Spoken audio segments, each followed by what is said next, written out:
Welcome to another episode of the Woman Up podcast, a place where we entertain, educate, and elevate women on this journey we call life. And on this week's episode, I have a special guest who's come all the way from Scotland.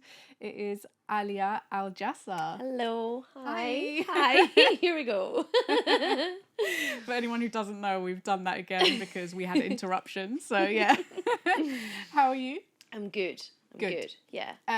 Before we start, just tell everyone who you are and what you do. Okay, so my name is Alyah, and I'm a mindset and menstruality coach for women, and I also lead retreats all over the world, women's wellness retreats. Yeah. Okay, and Yeah. you haven't always done that. So No. let's go back a step. Let's go back a step. Okay, wow. That's a big one because, yeah, I left my corporate job actually not so long ago. I was doing coaching and retreat leading kind of in parallel.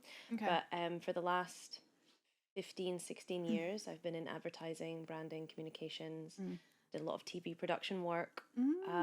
Yeah, which is, there's things that you can take over from that into retreat leading, by the way, all the organization. So that all that stuff helps. The high pressure, having to look after everybody, all of that also works. But before I got into coaching, or before I decided to really say, okay, with confidence, I am a coach, this is what I do. I have the ability to guide women through difficult parts of the times in their lives, or perhaps maybe navigating seasons of deep change. Before all of that, I was a proper little corporate bunny. Yeah, every single day for like 15 years. And eventually, like, I just decided that couldn't be my legacy. Like, I couldn't be working for a company that, or for different companies, that I just weren't aligned with what I really wanted to do. And what made you like switch over to what you're doing now? To be honest, like a big push, like I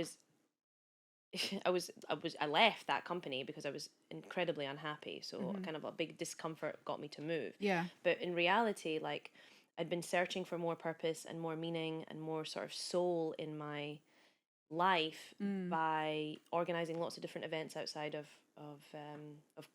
my work. Yeah. So it wasn't really coaching that I got into in the beginning. At the very beginning, back in like 2017, 2018, a friend of mine at uni, I think we were talking about this the other day, so I'm going to tell you again. Okay. And you can act like it's brand new information. Oh my God.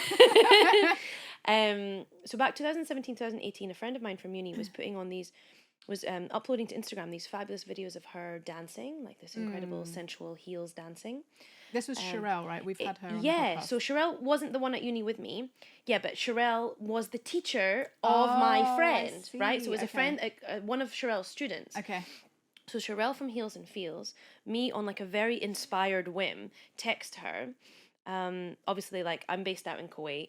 That's where I live. So she gets this random text message from some woman she's never met before saying, "Oh my God, I love what you do. Will you come out to Kuwait and teach a workshop here?" And I was driven by this idea of, it's just not enough what I was doing. Yeah, okay, I was getting paid a great salary. Yes, I had a nice life, whatever, But the 9 to 5 just wasn't hitting for me inside. And I saw this. I love to dance. Like, it doesn't mean that I'm good at it, but I absolutely love to do it. And what I was seeing on those videos was so incredibly empowering, and everyone looked so cool and like they were having such a good time. I said, I want to bring that to Kuwait because there's not a lot of places that do that. Now there is, off the back of that, there is a lot more people that have gotten, like a lot more people that have felt more confident and been able to even teach their own classes, which has been also fantastic. But I text her and I said, will you come out? Long story short, she came out. We kept doing with different teachers from her company, and obviously with her a million times they came out.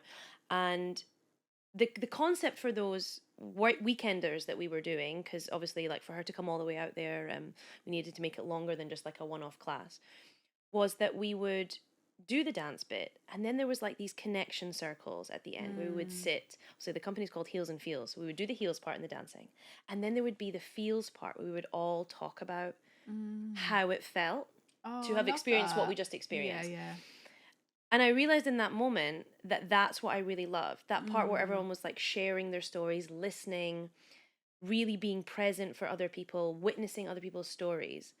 And at the time in my own journey, I think now looking back, I probably put on those events more for me than I did for others at the very beginning, because that circle bit was so cathartic and so nourishing, and like a really free and safe space to like cry and have somebody just like witness your story, you know, because I don't think that we do that enough. We ask how people are, and I think that we're kind of guarded maybe for them not to ask how we are doing. I mean, not really.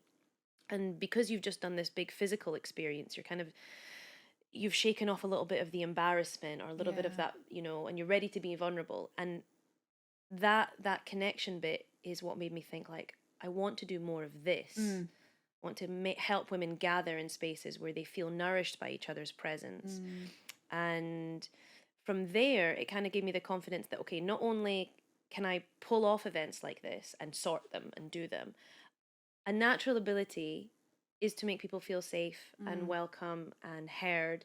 And that's something that for me is like so valuable. And they're my values. Yeah. And so they're easy to share with others because it is really who I am. And that together with my own sort of mental health journey, going into therapy not long after I started doing those events in Kuwait, which was like of course further compounded by like COVID and all of that. I think everybody went to therapy in COVID, which is, you know, probably an outcome that no one saw coming. Yeah. But I mean, I think it's fantastic. My therapist, who was also a coach at the time, he said to me, I think you'd be really good at this. And I went, what, me? Me? Yeah. No. And he said to me, look, I think that you would be great when you're ready. This is the certification that I did, you know, and it's available for you to go and get certified in that if you wanted. And I love the techniques so much, the practices, the mindset work, the way that he spoke to me so much that I did go out and get certified in what he basically was using with me, the practices that had worked with me. Yeah.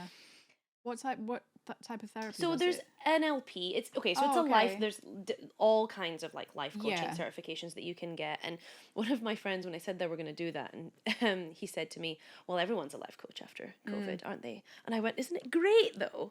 Because it just means that so many people are doing the inner work. Yeah. So many people are having a look at themselves and thinking, God, is this what I really want to be doing?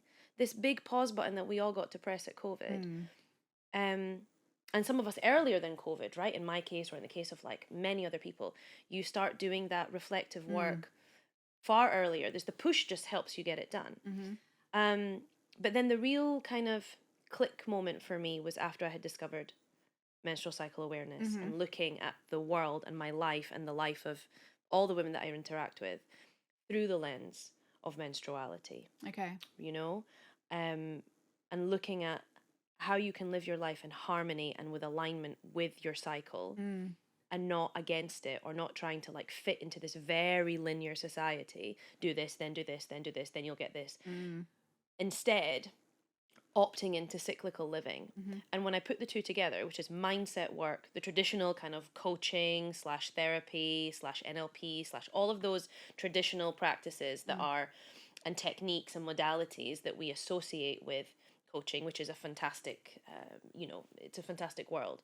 But for me, what made it so much more personal and so much more intimate and worked for me, because only if it works for me can I then share it with others for it to work for them, was marrying menstrual cycle awareness, menstrual living, cyclical living, marrying that together with my mindset.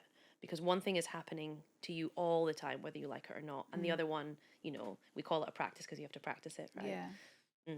So I know you said with the Heals and Feels like session that you had that inspired you, that circle like is like a women's circle, I guess. Yeah. Where did the menstruality like topic come into that? Wow, I don't think there was like one moment in my life where this was the moment that I first started thinking about menstruality. I mean, there was times where like I had more information about it, but I've always really been drawn to this idea of like deep spirituality within women. I think I don't even have like a time to pinpoint it to you, but I do remember like when I got my first period, I was 11 and I had such a joyous, like such a great first period. And you can ask me about that in a minute if you like. I was going to say, I don't think I've heard anyone say that before. Really? Yeah.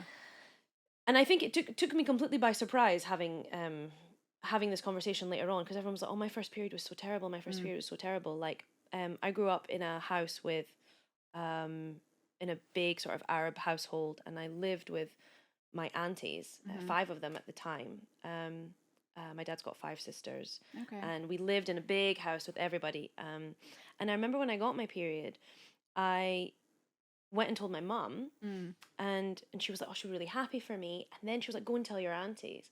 And I went upstairs and I was like, I got my period, I've got my period. And they were just like, you know, like, I love oh, that. this is so amazing, you're a woman now, whatever. So many kisses and hugs. It was like super joyous. My mum had also previously to that gotten me a wonderful book called Have You Started Yet? That was, I should have brought it with me actually, but it's still in circulation now. Probably the best book that it has all the menstrual cycle wisdom that I talk about now in a format for little girls. Oh, I love that. And she gave it to me when I was 10. Okay. And so I'd already been reading that for like a year about, you know, how to save up nice things to do for a couple of days before your period because you might feel a little bit tired. And like all these really fantastic little diagrams about where all the bits were and what they did and what this meant. And so I'd already like, prepped myself, you know, in large part thanks to my mum and this book. Yeah. And then getting that reaction from my family members was just so wonderful. And I went the next day with like my pad a bit like sticking out, like, I've got my period, I have my school bag. Do you know what I mean? Like put it in the pocket of my school bag and had the little bit coming out. You can ask me, you know, I got my period yesterday. So yeah, it was really great. It was really great. That. And I said to my mum, I remember the second time I got my period, I said, do you know that my body's made all the changes it needs to make now until I want to have a baby? And she kind of looked at me like, what? We're just getting ready to go to school. And I was like, are you not blown away by that? You know, like, why? How can you not, I don't know, think that that's not an incredible thing? Because for me, I was like, how does your body do that? And then later on, you know, just in kind of my own search for spirituality, or I didn't want anything that felt so far away from me, you know, like I've got a lot of respect for people that have, you know, their connections to like crystals and chanting and all these other things. But for me, my connection to my spirituality is through my cycle. Okay. Like for me, it's symbolic of life and death and creation and rebirth and patience and faith and health, and all of these things for me are wrapped up in my cycle. And so I'm rambling a little bit. No, is that okay? Yeah. You have to cut that bit. You might have to clap. I won't. But it is all wrapped up for me in my cycle, and the wisdom that lies within that when you come to know yourself through your cycle, because we there's so much stigma to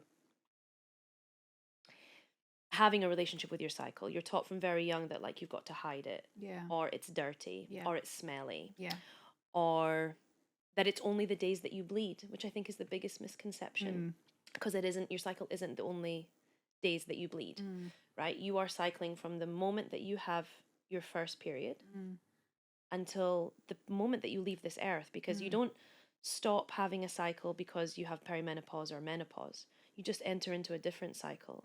And we're not taught about, I mean, forget about menopause.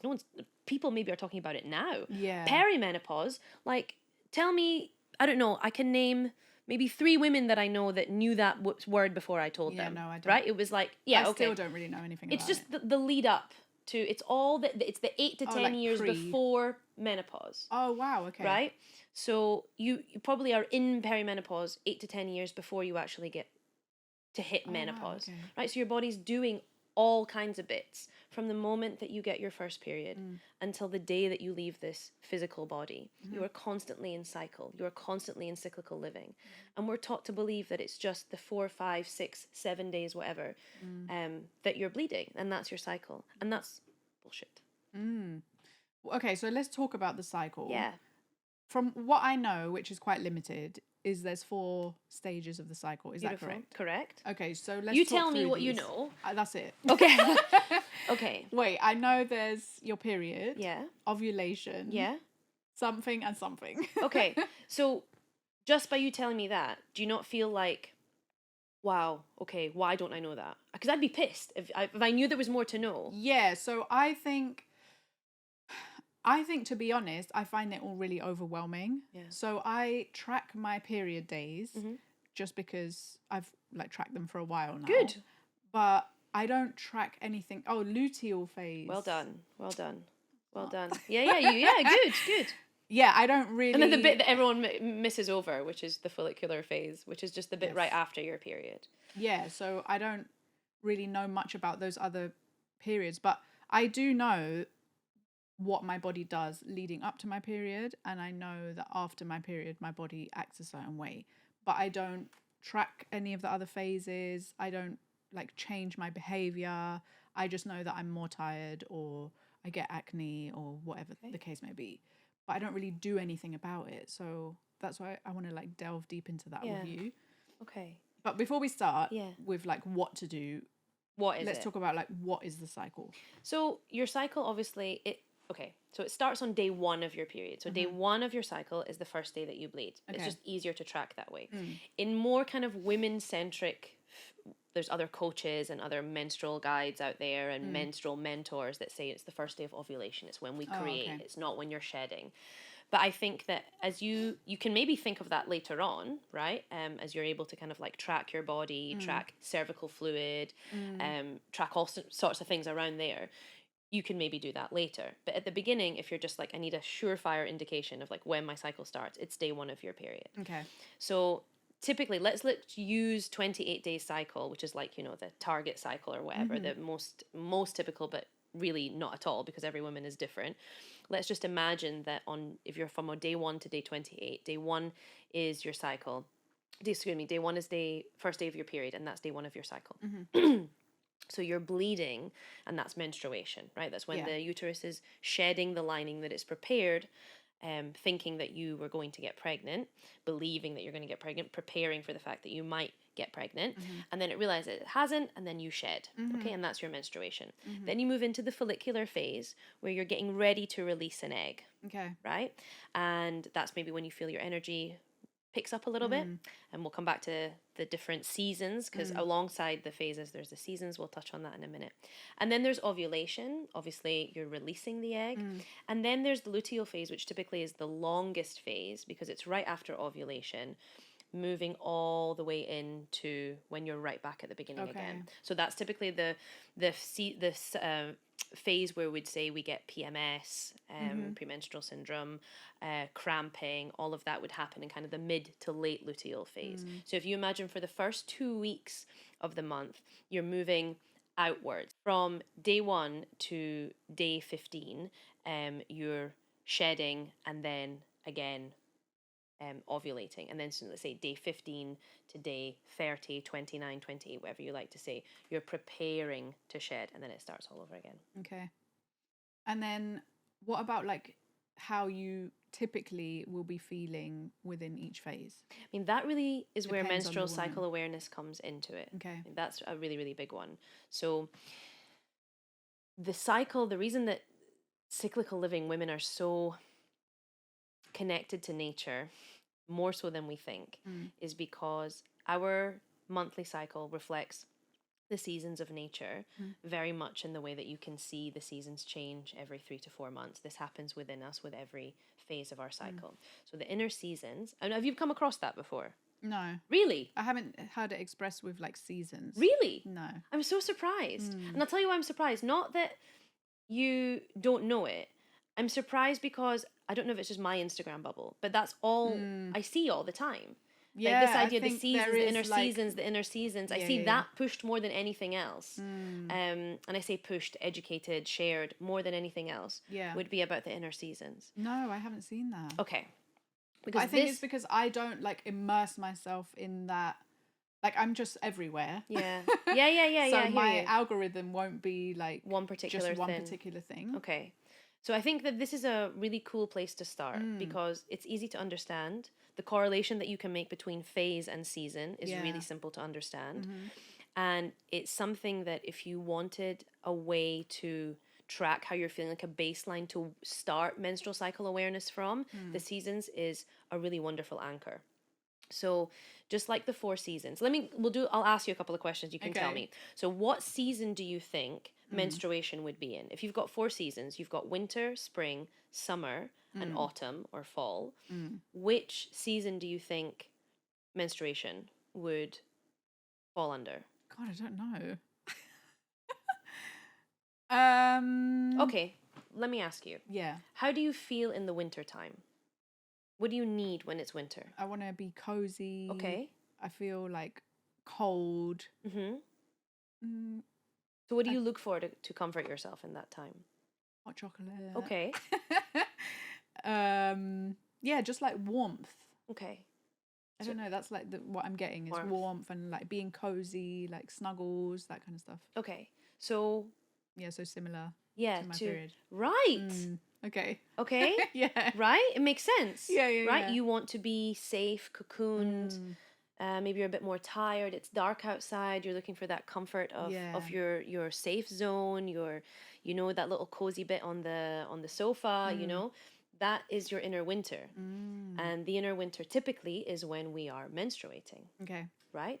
So that's what we refer to it as in the world of menstrual cycle awareness, that your inner winter is when you're menstruating. And just like in winter, I want to shut the curtains. I want to have a blanket. I want to be with my hot chocolate on the sofa. Yeah. And yeah. Right? Okay. So then inner spring would be the one that no one remembers, follicular. Okay. Right? So if you imagine that the inner seasons, you've got menstruation, which is your inner winter, follicular, which is your inner spring. So your energy is rising just the way that now that after the winter and everything has kind of, because things don't die at winter, they just slow down and shut down and then they grow again. Yeah. The same way that you see a tree, the leaves fall, you see a tree without any leaves, doesn't mean that it's dead. Yeah. It's just waiting to be birthed again, right? So, right? The leaves are birthed once again. And the same way with your energy levels and the same way that your body is preparing again to create life. Okay. So when I think follicular, I like to think of like daisies coming out of the grass. Yeah. I think a little bit like that because that's what's happening within my body. And similarly, your energy levels will start to rise a little bit and your ability to give a shit comes back, right? Which is the way that I like to say it, because I think that just like in winter when we shut the doors and, close the drafts and, put a warm jumper on, when the weather is a little bit better and it's a little bit warmer outside and you feel a little bit warmer internally as you do in your spring, your ability to care a little bit more about the external world returns slightly, but only a wee bit, right? And typically. And then you move into inner summer. Because how do you feel in the summer? Like I want to go outside, I want to strip off, I want to lie on the beach, more social. Yeah, feel a little bit more sexy. Yeah, feel a little bit more, you've got more energy, some more battery power to handle like more than one kind of social plan a day. That's summer, right? Okay. You feel good, you feel tanned, you're on the beach, you can go to the beach and then you can go out later. A little bit, that's what's happening, reflecting within you during your ovulation phase. It's a time where your body is prepping to get pregnant.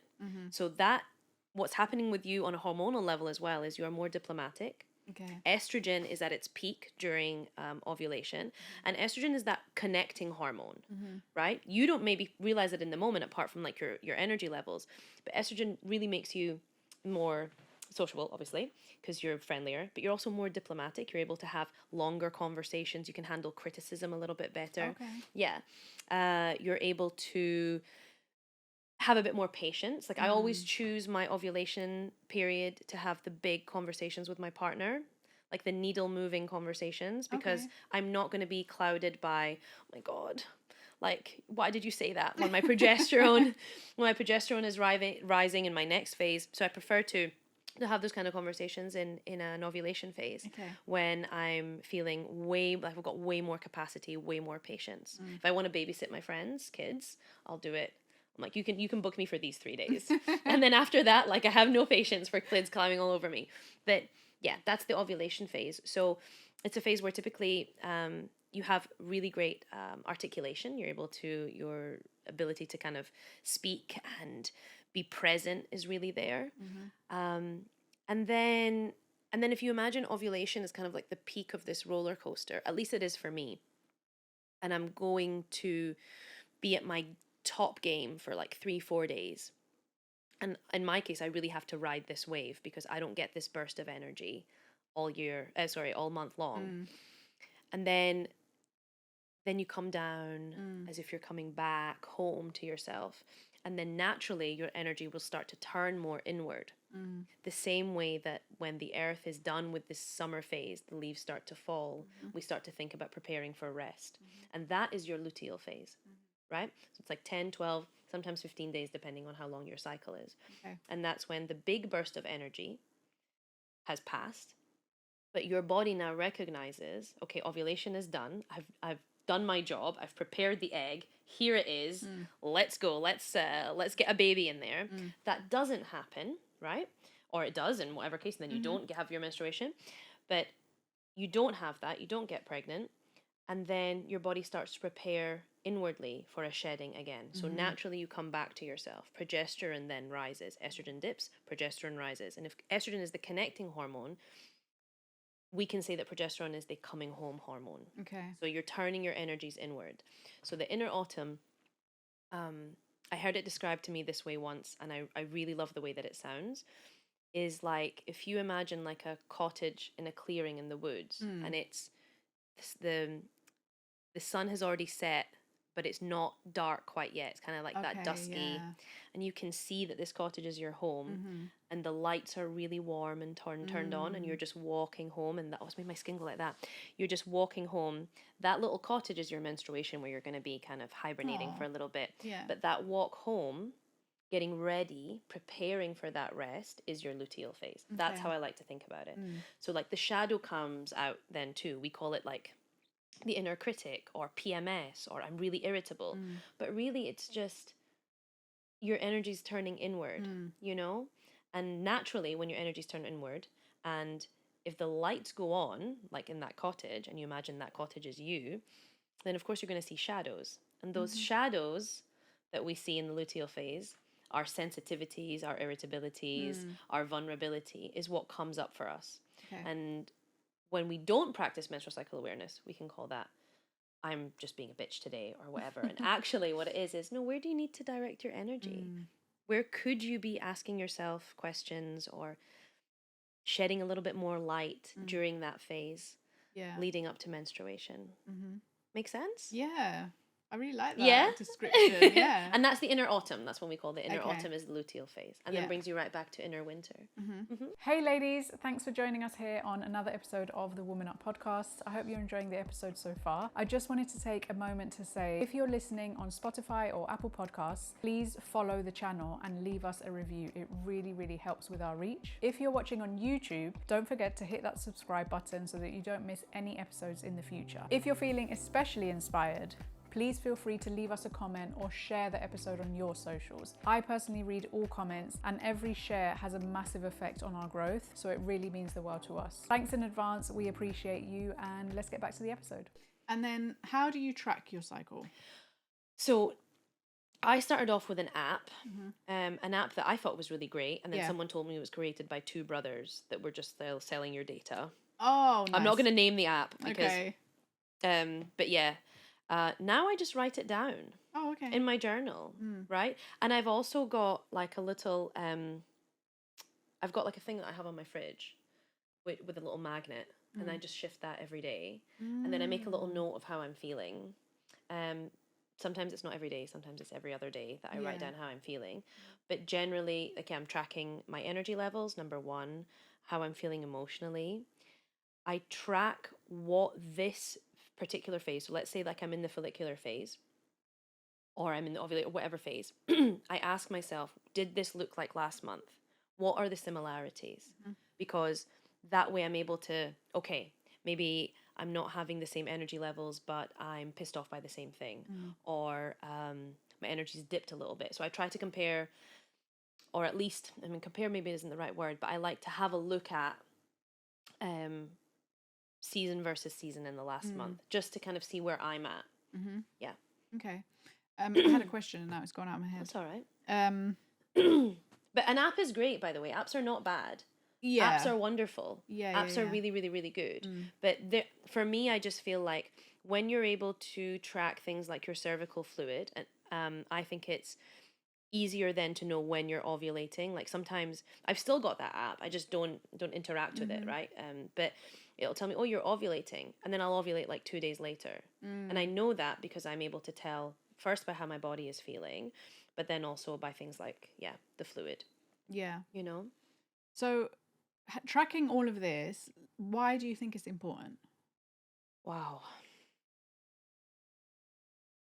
Because it is the way that you interact with your internal and external worlds. Your cycle is the portal to how you interact with your internal and external worlds. Your cycle is regulated by your hormones, right? And your hormones are how you interact with everything. Yeah. You know, like if you are, for example, ovulating, estrogen is super high. You're not like that the whole month, right? Like, have you ever made plans when you're in that phase and then a week later comes, I'm about to get my period. How the hell did I say yes to like those 3 things that I said that I was going to do? Yeah.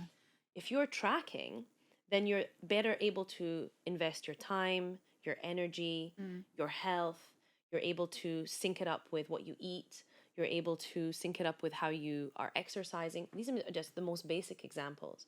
But actually, like, you start to have a lot more self-compassion as well. That's like the kind of the second layer, let's say. If the first layer is kind of, I'm able to handle my energy levels. The second layer is I'm able to practice more self-compassion when I have my cycle. I'm able to maintain boundaries. My cycle is my ally in being able to say no to things. No, I'm tired. Thank you, but no. Right?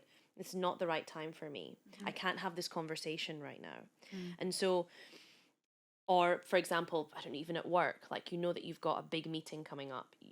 Why would I if I had the chance to choose, why would I do that 2 days before my period? You know, similarly, if I'm managing a team, do I want to have those conversations where I'm doing, I don't know, a peer review or something when I'm feeling really self-critical? Yeah. Right? So I think that not only is it managing kind of like physical things like, okay, when am I going to do this workout, or when am I going to plan this holiday, which are kind of like the building blocks. Then later I can start to understand, like, how does it work for me? How can my cycle be my ally in maintaining and protecting me? You know? Yeah. Make sense? Yeah. The only thing I think about is women that are in like jobs where they don't have a choice between like, so for example, my sister-in-law is a doctor, and so every day it's surgeries or it's learning new things, it's doing consultations. You know, when she was studying as well, she was in the ER, and I think the last thing that she would have time to do, I don't think about my period, because I just have too much on. Yeah. Like, what about women that are in that kind of position, or those kind of jobs, or lawyers or whatever, that don't have the choice? It's just every day is like, I think everybody is like that, actually. Yeah. It's not just if you're a doctor or if you're a lawyer, or there's shit needs to get done. Yeah. Right? And I think that, first of all, it's like a huge revelation when you start to realize, like, when you practice menstrual cycle awareness, you have a big wake up moment of like, what the whole world is out of whack with women. And it is Yeah. completely unfair. Yeah. Like, this is another like existential crisis that I coach a lot of women through as well, because it's like, nothing is designed for us. Nothing is designed to respect that cyclical life that we lead, whether we like it or not, right? And the only thing that I would say there is, can you find a moment to honor at least your cycle? Yeah. Because I mean, let's be honest, 9 to 5s are 9 to 5s. You cannot always be choosing when you have meetings or choosing when you have to go on a business trip. Yeah. But can you take time to at least honor when you know that you need more rest?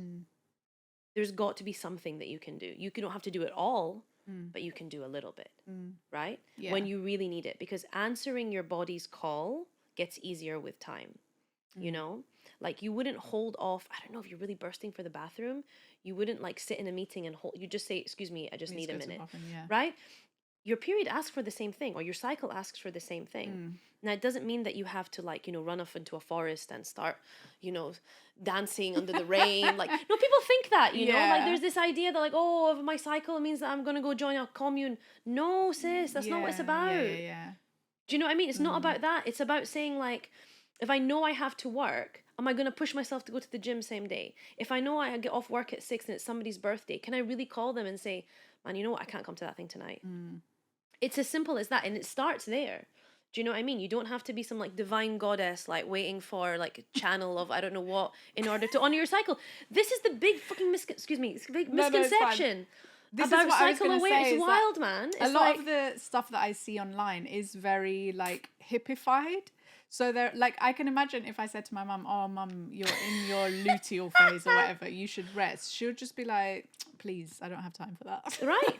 Like, what is that also, right? Yeah, You know? yeah. Because, I mean, did you ever know that your mum was having her period when you were growing up? Did No. she talk about it? There you go. No. Right? So how are we supposed to know, right? I mean, if I tell you what I thought was my period. Yeah, no, tell me.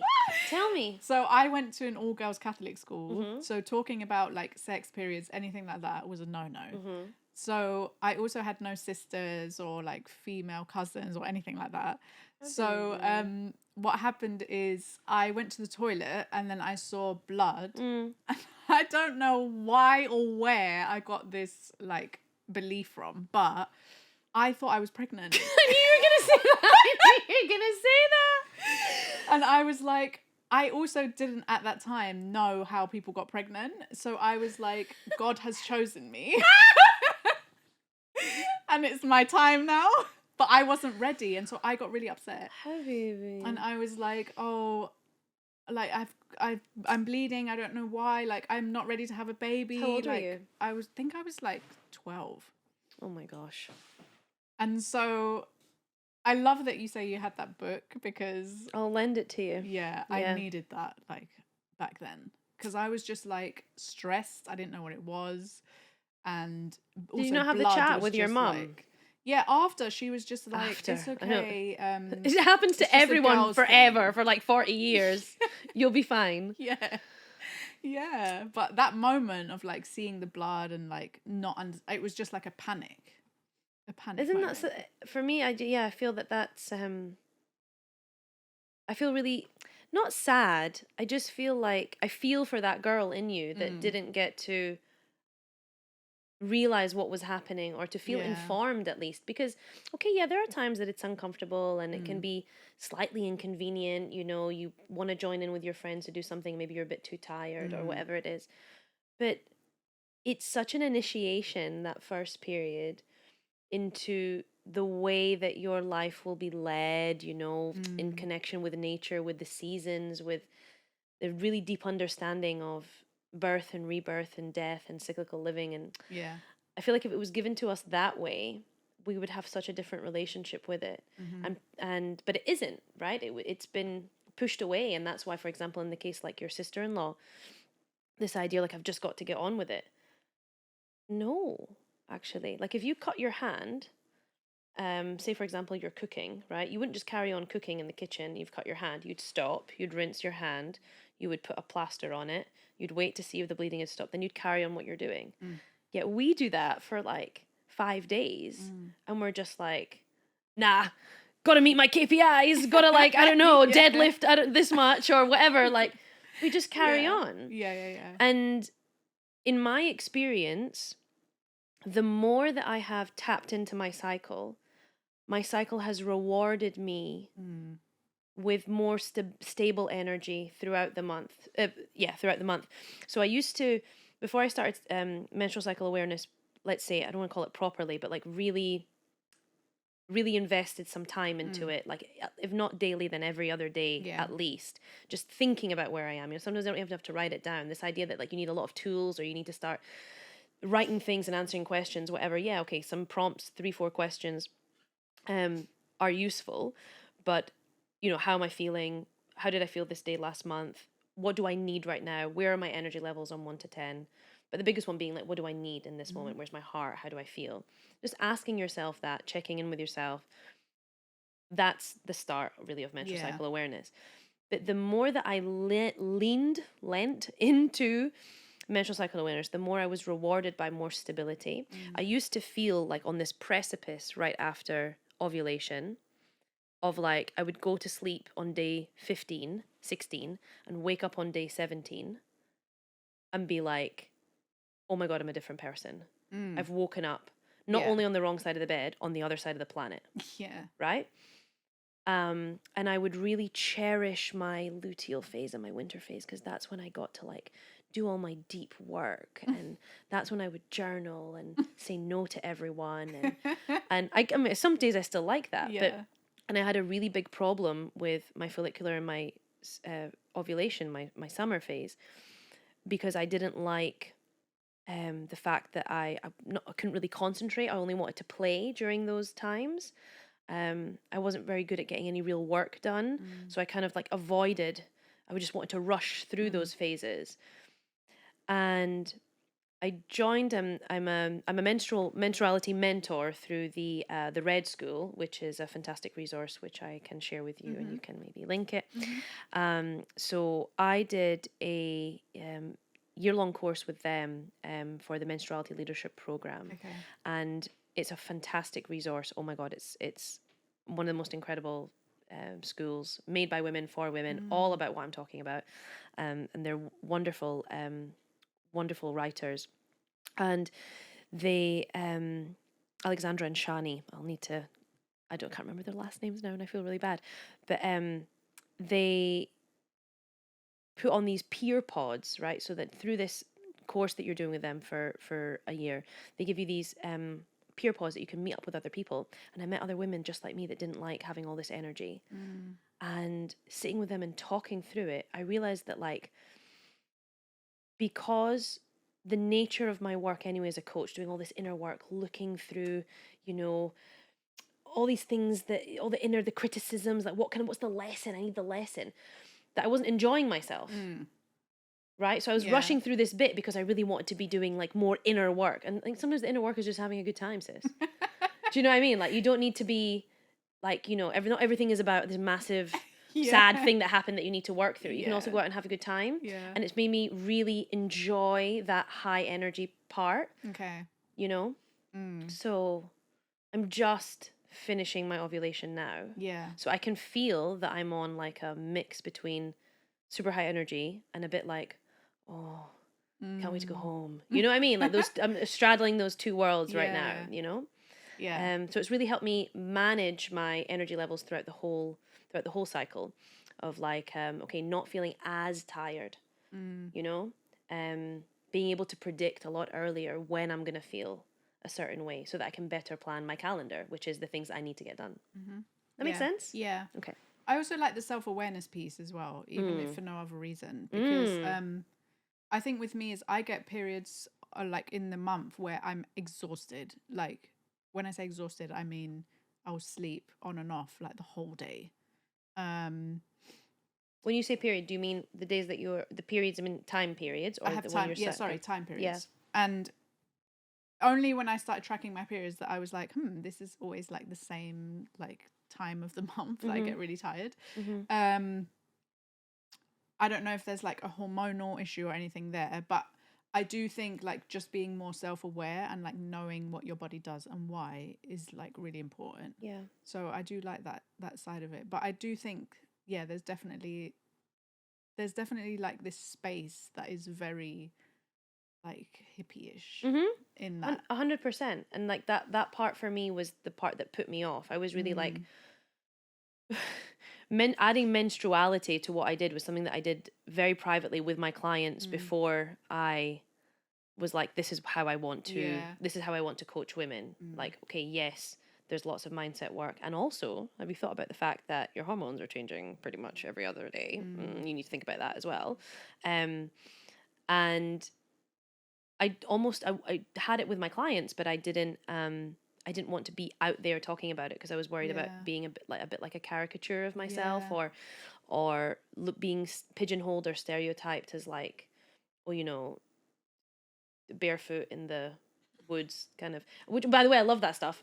Find me any day barefoot in the woods, but not necessarily because of what I do, just because of what I like. But it can feel a little bit off-putting, and it for women that think like, oh, that's just a load of rubbish. Like she's a returning client. I've worked with her for a couple of years now, but when she first met me, she heard about some of the stuff that I was doing, and she went, oh my God, that's like my worst nightmare. I was like, you're my ideal client, actually. Wait till I get you. Do you know what I mean? Like, because it's this idea that like it's not for the working woman. It's not for the corporate woman. Menstrual cycle awareness is only for hippies. Menstrual cycle awareness is only for radical feminists. Menstrual cycle awareness is for women that just want to free bleed. Menstrual cycle awareness, so many like rubbish myths. It's like, what, do you not get it then? You just don't, it's not important to you. And it's like, no, it's for everyone, because every woman is getting it. And that's the part that you need to understand. Yeah. You know, and even if you're like on contraception, or even if you are not getting a period because of the type of contraception that you're using, it doesn't, you've opted out of, let's say, having a bleed, but you haven't opted out of cyclical living. Do you know what I mean? Like, men have the circadian rhythm and women have the circadian rhythm and the infradian rhythm, right? Okay. And I know we chatted a little bit about this, but just to recap, so the circadian rhythm is the 24-hour wake-sleep cycle, just like the sun. Comes up, comes down, right? It's stable. It's predictable. It doesn't change, right? That's that masculine energy. That's stable. We know at 3 o'clock the sun will be high at noon, because that's what we know. That's how we know it's noon, right? Yeah. Because the sun is predictable. Yeah. And just that stability of 24 hours is predictable. And women live within that wake-sleep cycle just like men, which is the circadian rhythm, but also the infradian rhythm. And the infradian rhythm is any cycle that lasts longer than 24 hours. Okay. And we have that both inbuilt with us. So yes, we wake and sleep like every other creature. And we have an inbuilt infradian rhythm, which, to give you some examples of other infradian rhythms, would be pregnancy, migratory patterns of birds, like the way birds migrate south or north for different seasons, hibernation, the moon cycle, and the menstrual cycle. So if you wake and sleep, you wouldn't, people that are like on night shift for, I don't know, 6 months, their whole wake sleep, they're irritable, because they've gone against the natural wake sleep cycle. If you compound that for women that move against their natural infradian rhythm, think about how many women could be in alignment if they just took a little bit more care in looking at their cycle. Yeah.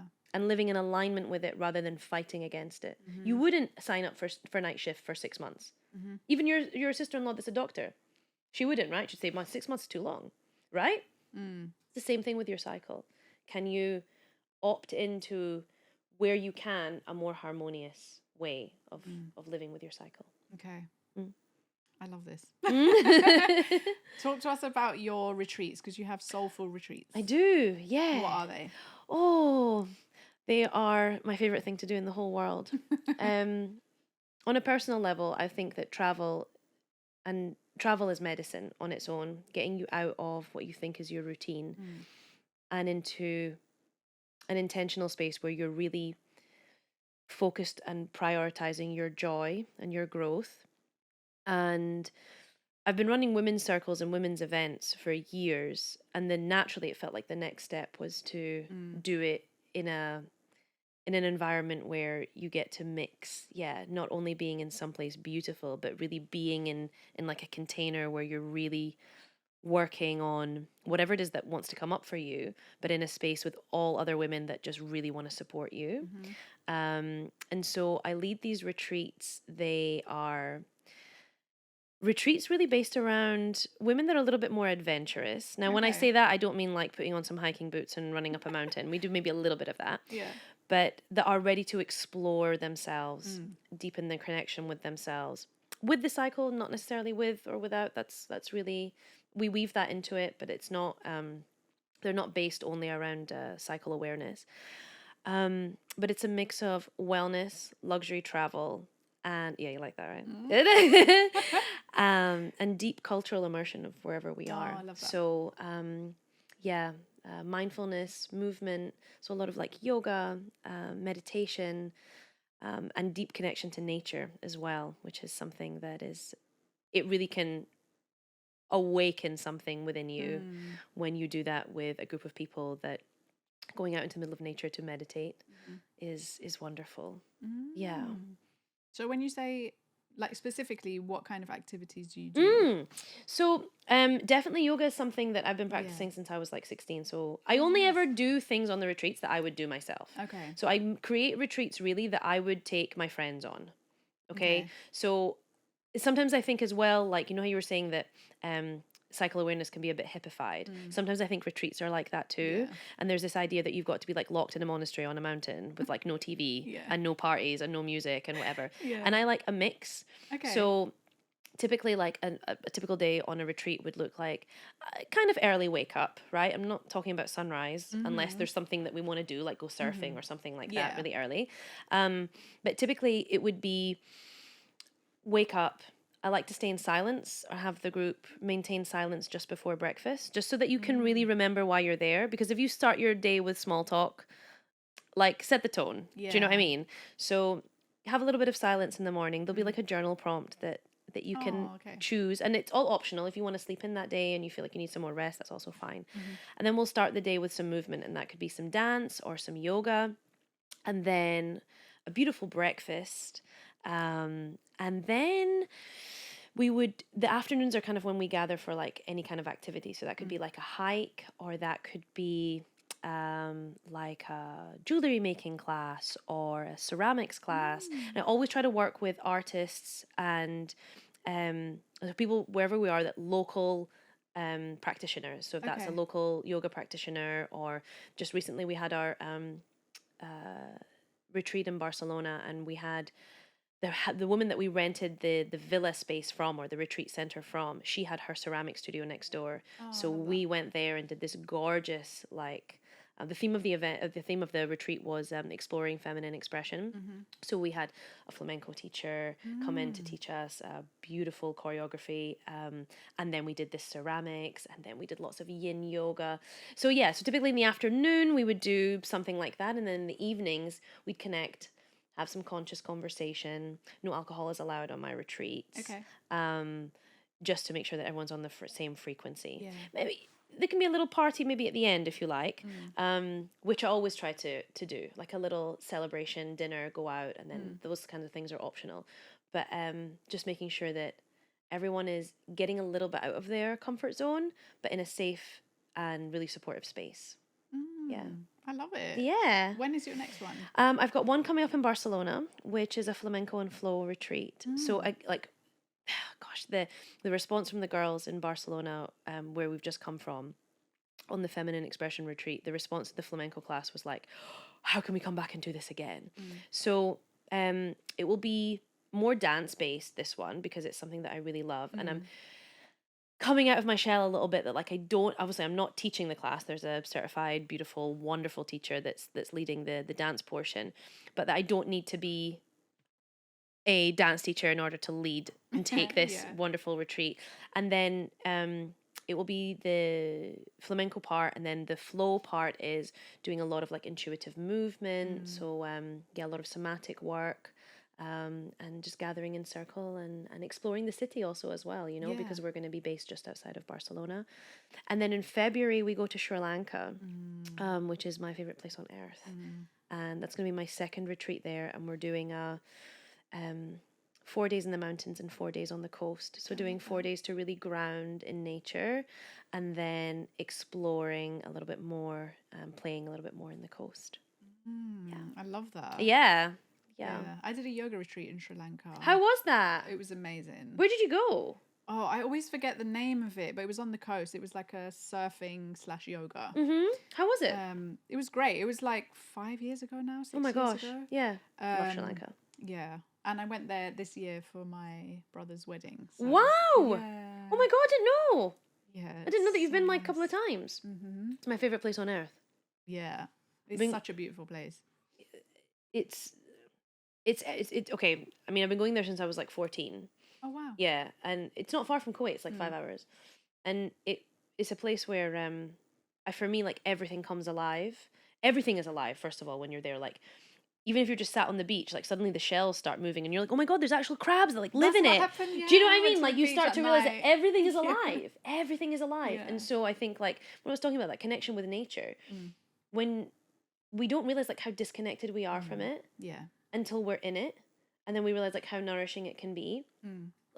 So I do these I get my feedback forms after the retreats. We just come back from Barcelona, and in the retreat space we had a big fig tree, and I took one of the girls out with me, and she was like, oh wow, are those figs? I've never seen a fig tree before. So I picked a fig off and we split the fig, and in her testimonial she said that was the most like amazing part of the whole retreat was eating this fig, because I've never seen like the fig come off the tree. I'd never eaten it from the tree. Yeah. And it was like, yeah, she just I felt really connected, and I got to eat it straight from the tree. And I think that's the really cool part about retreats, actually. It's like all those, you can plan to the 9th degree, right? You can be like, okay, we're going to wake up at this, we're going to have the transport, we're going to do this, da-da. But it's those connections that are formed and those like in-between moments, the magic in the in-between moments, that really is like, that's what she's going to take home with her. Yeah. Yes, okay, great goodie bag and gorgeous bedroom and gorgeous view and blah, blah, blah. But she's going to be like, wow, when I ate that fig, I felt really connected. Yeah. I felt really like, you know, and that's why I make the retreats, Yeah. you know? That sounds amazing. I love that. Have you always grown, like, did you grow up in Kuwait? Yeah, I was born in Scotland and I lived in Kuwait my whole life. Until, well, I say my whole life, I'm like almost 40, and I left Kuwait when I was 18. And I keep thinking like, that's my standard answer, but that's not true. I left when I was 18. You left Scotland when you were 18? No, I was born in Scotland, but I lived in Kuwait my whole life. Okay. Again, till I was 18. Okay. On autopilot. And then I left when I was 18, and then I actually came to London, and I went to uni here, and then I lived here for a few years and worked. Okay. And then I moved to Barcelona. Okay. Yeah. And then I met my husband, and then I moved back to Kuwait, where I've currently been for 10 years. What is life like there? It's good. Yeah. It's good. It's better now that I don't work corporate. That's for sure. Yeah. It's a place where it's developing so much. It's not like Dubai. People tell to give people like a point. I was just about to ask you, is it it's like nothing Dubai? like Dubai. Okay. Like, it's nothing like Dubai in the sense that it's not as overly developed, and it's not it doesn't have that transiency that I think Dubai has. Like, people dip in and out of Dubai. And it's very like super glam, and Kuwait's got bits of that, but it's not really like that. And I mean, I'm just somebody that like, I have to live in the developing world. Like, I'm not somebody that like, I like the little bit of chaos, and that's how I'm used to. People are like, oh, it's all online. I'm like, oh, online? Why can't I go to somebody and get my paperwork done by this guy that knows this guy and get a photocopy? And that's, you know, and I enjoy Kuwait for that. It's got a lot of contradictions, right? Like, it'll have like a luxury shopping mall where you can get like a coffee with a gold leaf, you know, a sheet of gold leaf on top of your espresso, and literally like across the highway will be like a place where they sell goats. Like, do you know what I mean? Like, and that's what I love about it. Yeah. I love that about it. But it's super safe. It's fun. I have a really good group of friends. It's really hot. Yeah, so we leave in the summer. plus. So we do it like the opposite way. Like, people here escape for winter sun, and we escape for, I don't know, just less summer, you know? Yeah. It's like summer 7 months out of the year. Yeah. Okay. Yeah. Amazing. Yeah. Okay, so we're going to do 3 through 3. Let's do it. So the first 3 are would you rathers. Okay. Would you rather host a retreat in the mountains or by the beach? Beach, always. That was a really quick answer. Yeah. Beach, always. It's just, the settings are so much more, they're just more predictable. Oh, what do you mean? Like, I just feel like in the mountains, well, it depends. Maybe in the middle of a retreat, I would take people up to the mountain. Well, we're doing the thing in Sri Lanka. It's up at the top and then down at the beach. Because I feel like the mountains, at least for the girls, like my audience is mostly from Kuwait, right? I have a few people from the UK and a few people from Europe, like that come on the retreats, I mean. But most of them are from like really flat countries. Okay, yeah. So the mountains, I feel like I've really got to be like, girls, we're going to challenge ourselves today. Like, we're going out to do this thing today. And whereas if I say we're going to the beach, they're just like, yeah, okay. You know, or we're going to walk on flat surface, like it'll be fine. Yeah. But also I really enjoy the beach. I think the water is really, the water is where I think, okay, it's very cleansing and beautiful sunsets. Okay. Would you rather lead a dance workshop or a connection circle? Connection circle. I was going to say, I already know the answer. Yeah. We can do some dancing in the circle. Okay. Just, which I really enjoy. That could be fun. Yeah. Okay. Okay, would you rather support someone through their first cycle or guide them through perimenopause? Oh. Oh. I really wish I First had cycle, you I for think. my first cycle. Oh, babe. You can totally reclaim that, by the way. Mm. You can totally reclaim How? that by going back to visit who you were at that time. And How? how would you want to have had it done? Mm. Reclaim your first cycle for yourself. If you imagine, you just close your eyes for a moment and just think, go back to that moment and imagine that you have the knowledge that you wish that you had had. And could you rewrite the script for her? Okay. How would she have gone forward? How would she look forward to her next period? You know, if she knew what she should have known, really, I don't like to use the word should a lot, but what Yeah. she could have known, let's say, how would you look forward to your next cycle? Knowing that she was safe in the knowledge that she was completely going to be okay for this period and forever on, you know? And I think that that's a really big one, to go back and reclaim your first period. I think it's a beautiful exercise. Yeah, I might do that later. Yeah. I can give you some resources. Oh yeah. Yeah. Okay. Amazing. Yeah. Okay. Yeah. the So next- first cycle, maybe, I think, because I think it sets the tone. Yeah, I think that's a good one. Okay, so the next three are finish the sentence. One day I am going to.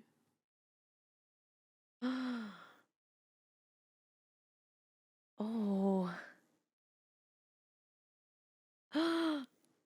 Go to Cuba to learn Orishas dancing, so like Cuban folkloric dancing. That is my big bucket list. Can't believe it took me so long to say that. That was the first thing that came, and I was like, maybe should I say that? Should I not say that? But yeah, that's the one. Okay. Go to Cuba to learn Cubic folkloric dancing. Amazing. Okay, one thing I wish more women knew about their cycle is. Rest. Okay. Learn to rest. I wish they knew how to say, I can't come to that thing today, or I need to have a rest. I need to have a sleep. Yeah. Yeah. Okay. Yeah. My favorite way to connect with my feminine energy is Dance. I didn't need to think about that. Dance. Okay. And then the last three are random questions. What's your go-to comfort food? Pasta. Is it? Pizza. Pasta. Oh. Both. And a curry. God, yeah. Ooh. Yeah. Like a spicy Like curry. a super spicy curry. No, I can't. My stomach can't No? deal with it. No. Yeah, pasta, pizza, curry. Anything. Just anything.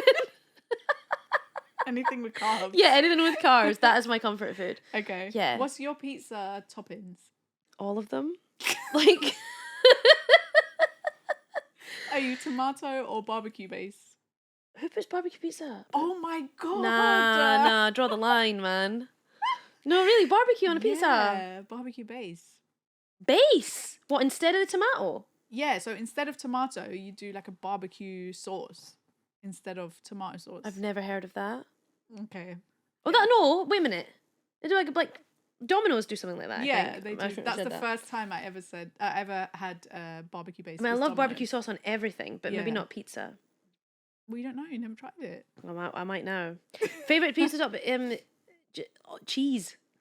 Just like I'm like, no, but like all the bits. I like olives, anchovies. I'm a big fan of anchovies. don't like Do you know my anchovies.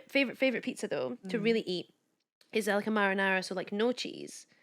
Favorite pizza and with anchovies. Okay. No one wants to share with you. No. You know, I'll get that one. They're like, oh no, we'll have to get something else because that's what Alyah wants.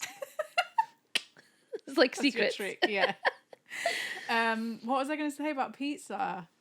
How must do you be a feel about UK. pineapple? I'm all right with it. Yeah, same. Yeah.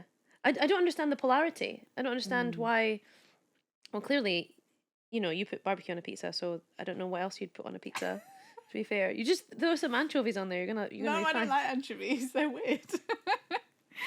Okay, if you weren't a coach, what do you think you'd be?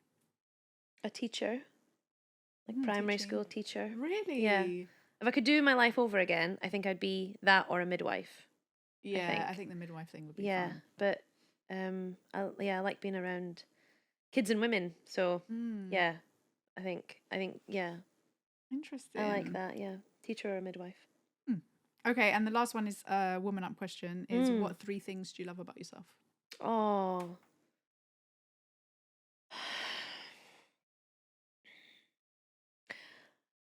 I like that I've remained sensitive. Mm-hmm. When I was younger, being sensitive was something I was made fun of for. And I've come to recognize that it's one of my strengths, because it's a bit of a tough world, I think. And I've remained sensitive.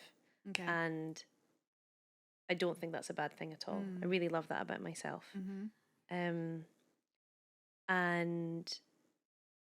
I'm trying to turn it inwards rather than saying something like, I make people feel safe. I want to like turn it inwards, and that's a bit of a challenge. My honesty, like say being able to say that, what I just said. And I think I have a nice smile. Yeah, you do. Physically, it's a part of my body that I really like. My smile. Yeah. You do. You also Thank have you. really good eyebrows, which Thanks. we mentioned earlier. But Yeah. Thanks. Yeah, your eyebrows are like perfect. Thank you so much. They're like a big part of my personality.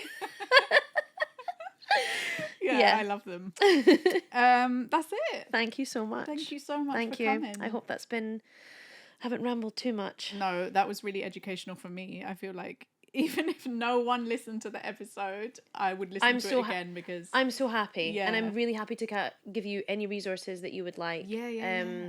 I think it's really important that we don't gatekeep any of this information. So if you feel that there's like one bit that's helped you, please go out and tell your friends, your sisters, women that you work with, especially to like demystify what menstrual cycle awareness is, because there's this idea that like it's this thing that can only be achieved through like what we said, you know, dancing in the rain under the full moon, and it's not that. It's just tapping in with yourself.